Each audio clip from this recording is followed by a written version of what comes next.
I want to bring in for reaction retired Army General and Fox News military analyst Bob Scales, who's joining us on the phone. Bob, I want you to compare the tone of Francois Hollande and the careful language and tone of not just President Obama, but the members of his cabinet, of John Kerry, you name it. Compare and contrast Hollande and Obama.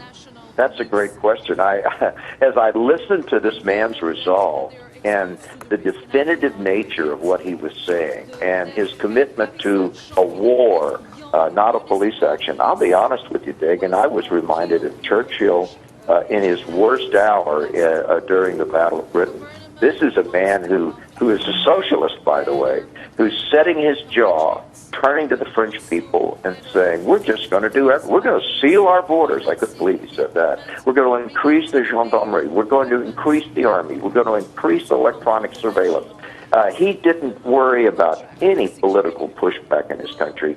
He went right down the line as a commander-in-chief, telling the people we're in the war and telling his security forces to be prepared to fight it, in contrast to the administration, which is dodging and weaving and avoiding the subject and treating meetings in Washington with national security officers as somehow the beginning of a legitimate response by the United States to this global threat. Look, Dagen, this outfit was in Saint-Denis. You've been to Paris. Yeah. Saint-Denis would be like 9 fully armed terrorists with explosive belts and AK-47s in what? Canal Street in Manhattan? Something like that? Densely populated. That's the type of place Saint-Denis is. It's in the middle of the darn city. This isn't some, Islamic hideout in the outskirts of Paris.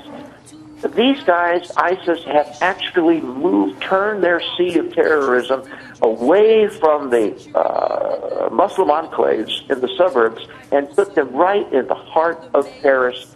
And who knows how many other of these nests of terrorists are setting up for even more terrible attacks inside the city. This is war, Dagen. It's not a police act. General Scales, when we heard the president speak after those attacks on Friday, and in ensuing discussions, he is scolding those who are concerned about refugees coming into this country. And this is a bigger picture question, why aren't we hearing the kind of tone and language from our administration? Given the fact that ISIS is now much stronger and more capable, just based on this one deadly attack on Friday. Yeah, it's interesting, Dagen. Yesterday, I'm writing an article for the Wall Street Journal, and I phoned all my uniform friends in the Pentagon, and they said the word from the administration is don't even think about planning a response to ISIS.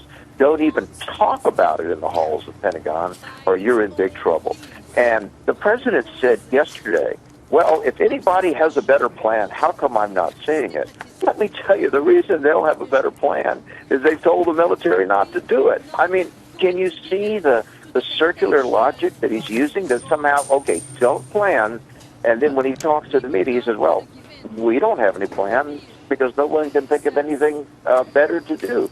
It's almost comical. General Scales, I'll point to, and we'll play it later. We're going to be on the air for another hour and a half here. Play it later, but I know you heard it. It was the comments made in France by Secretary of State John Kerry, and he seemed to trip himself up a little bit, but referring to the perceived legitimacy. He used the word legitimacy in reference to the Charlie Hebdo attacks, in contrasting them to the attacks across the city on Friday.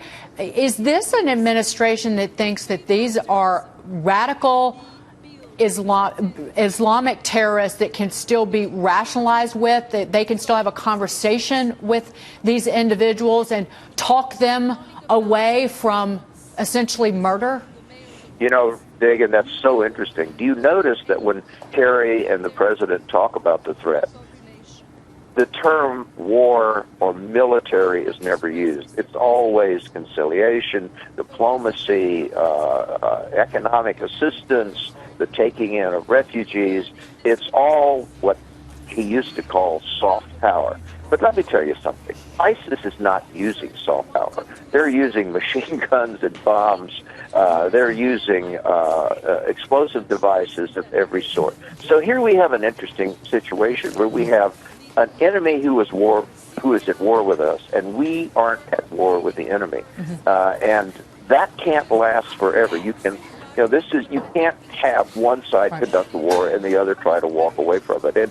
And in many ways, Secretary Kerry's remarks do still reflect a sort of hidden empathy inside the administration that says, well, these are downtrodden people. These are people who are seeking revenge. These are people who've been abused by the West. General, I'm sorry. No, they're terrorists. General, thank you so much, General Bob Scales. Be well. Thank you.